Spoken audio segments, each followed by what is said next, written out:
Welcome back. To close out 2024, our State Capitol Bureau Chief Vanessa Kelson is sitting down one-on-one with a range of leaders in the state. New at 6, an interview with Attorney General Josh Kaul and what he has to say about his reflections on 2024 and plans for 2025.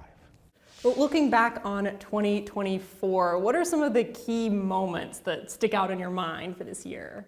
So with respect to fighting the opioid epidemic, for example, we've worked to hold big pharmaceutical companies accountable, and over the years have now helped to secure over $750 million that's going to communities in Wisconsin. There was the shooting at Abundant Life Christian School, and we're learning new details every day since.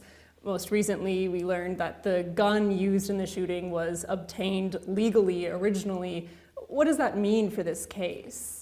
Well, first, this incident is absolutely heartbreaking, and my heart goes out to the families and the victims and everybody who was impacted by this incident.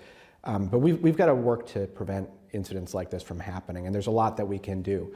Now, in terms of the investigation, that's being led by the Madison Police Department. Our Division of Criminal Investigation is available to assist if there's a need for assistance from the Madison Police Department. We know that Abundant Life Christian School used funding from the Office of School Safety and support from the office. Moving forward, what does the Office of School Safety need to be able to continue to support schools?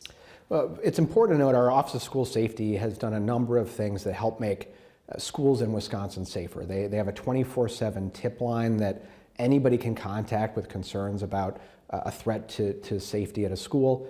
And they provide training to teachers on things like behavioral threat assessment that can help if there are issues that arise. That office has been funded in a variety of ways over the years.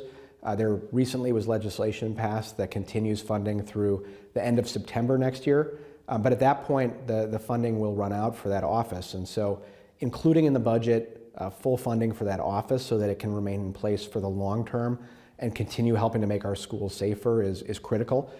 What are your priorities for 2025? So in the upcoming budget, as we talked about, we've asked for funding for the Office of School Safety. That's one way we can work to make communities safer. But our victim service programs are also facing drastic federal cuts. So we've asked for state funding to support those programs, which not only provide critical services to victims, but also are critical for law enforcement. And then we're also asking for additional resources for our crime labs. They've been underfunded for years. In the last state budget, we asked for 16 additional positions. We got 3, just as an example. So we are again asking for resources. Why does there continually seem to be a resource gap in what you need and then what's given? Look, I think that when you're talking about developing new and innovative programs or programs in areas where there hasn't historically been a need, working to get support for that takes some time. And so sadly, when it comes to school safety, kids who go to school right now are facing an issue that is fundamentally different than the one I faced as a student going to public schools in Wisconsin. Is your office currently in talks with the legislature to secure funding in the budget for the Office of School Safety?